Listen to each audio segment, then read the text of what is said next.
So despite having a gazillion things that I should be doing, am I instead going to spend a gazillion hours hand sewing vintage pearls and whatnot onto a Selena bonnet made out of vintage lace from an old wedding dress?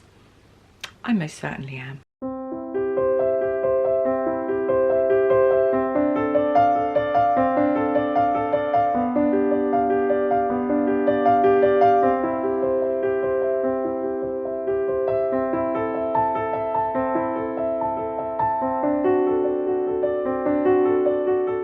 Hello my lovelies, welcome to my little cottage by the sea, the place where I love to stitch and craft my way to a vintage inspired and sustainable lifestyle. Very excitingly, I've been asked to participate in an exhibition by the college that I teach at, and it coincides with Easter, so I thought, why not fondle two cats at the same time and make an Easter bonnet that I can also use as my exhibition piece.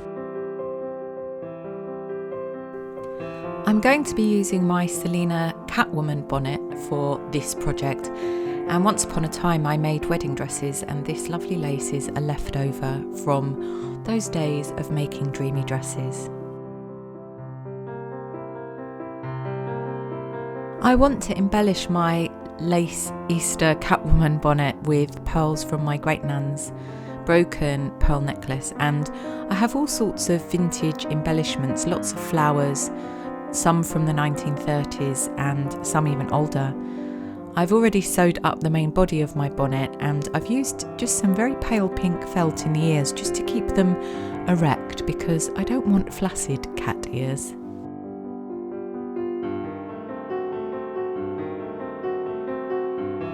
I never think of myself as an artist or a textile artist. I tend to sew very practical things that I can wear day in, day out, year after year for my handmade wardrobe. But there is something really wonderful about making things that are fantastical and sublime and not really all that practical.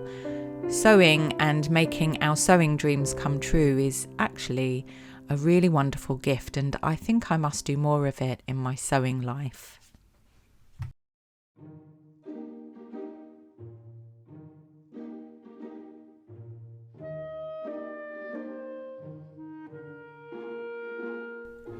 Apologies in advance, I should say, for all the extreme hand close-ups and just strange camera angles.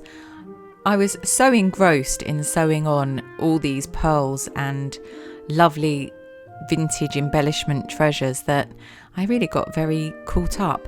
This is a little tatted flower that a student made. I have a few of them and they're real treasures of mine. Tatting is a real dying art these days.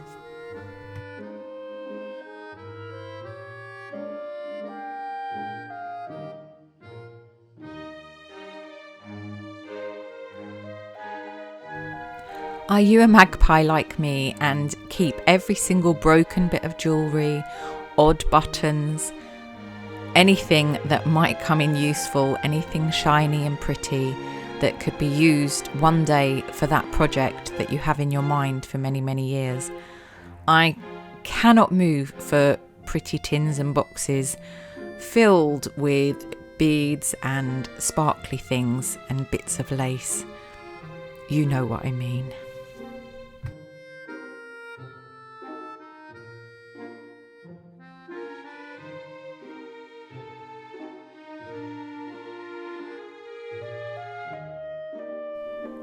The artist Louise Bourgeois said that sewing is an act of emotional repair, and I couldn't agree more.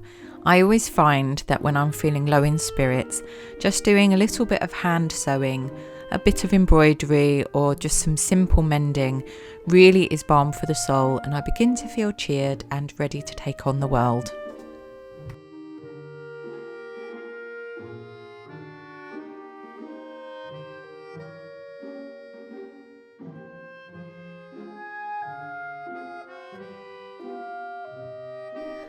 I don't really have a plan for this bonnet. I'm just enjoying the process. I'm using a beading needle, or a beadle as I seem to always want to call it, and just some normal thread doubled over.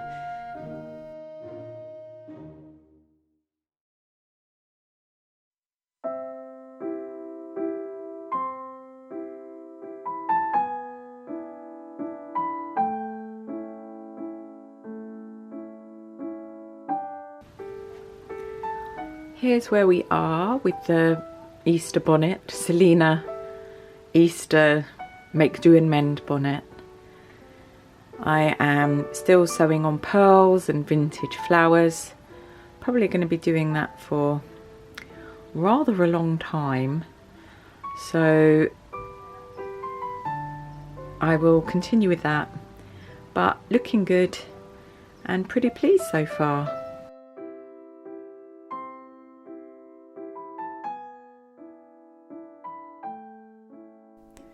Please allow me to introduce Brigitte, my new old Singer 99K sewing machine.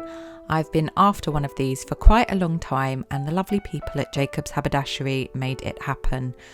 I'm still getting used to her, so you'll have to excuse my slightly clumsy sewing, but she really is a beauty and she sews like a dream despite being a vintage gal.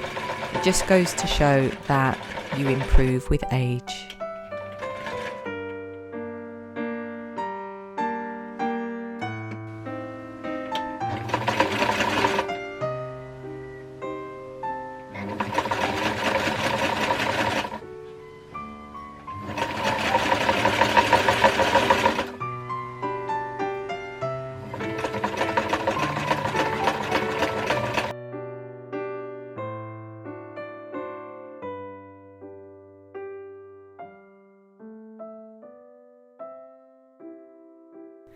I think I'm finally done with adding all the pearls and flowers and whatnot onto my Selena lace bonnet.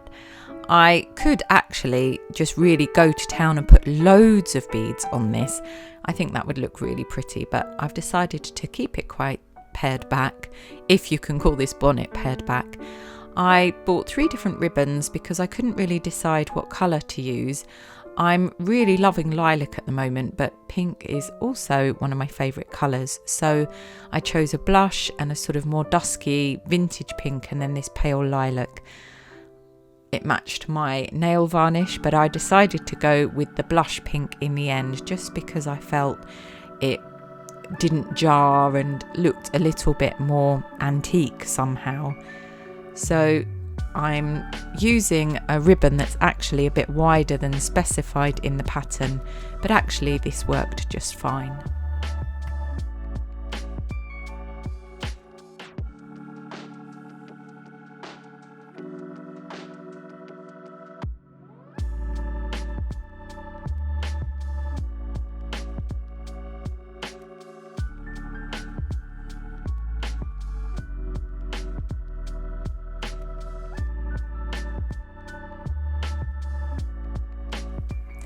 If you don't want to spend a gazillion hours sewing all sorts of prettiness onto a bonnet, this is actually a very quick and simple project.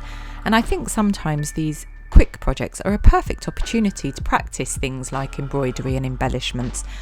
You don't have to commit to a huge garment and you get quite a lot of immediate-ish satisfaction.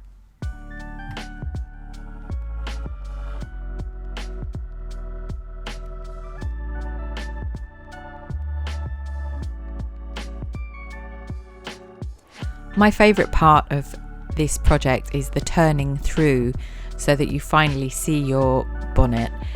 I had to do this very carefully so as not to damage any of the embellishment that I had so painstakingly spent time sewing over the last few days.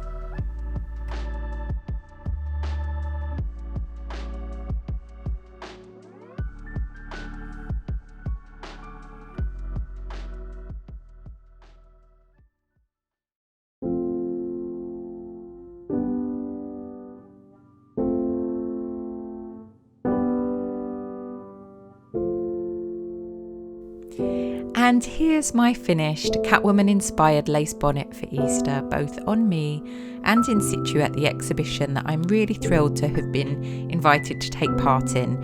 And FYI, if I ever get married, I think this is what I'll be wearing.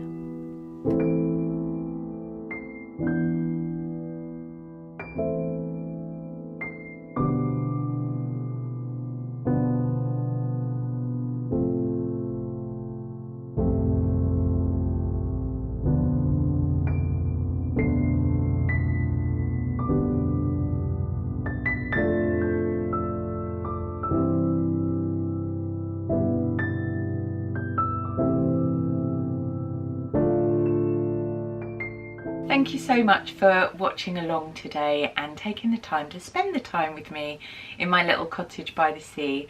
I really hope you've enjoyed this little project.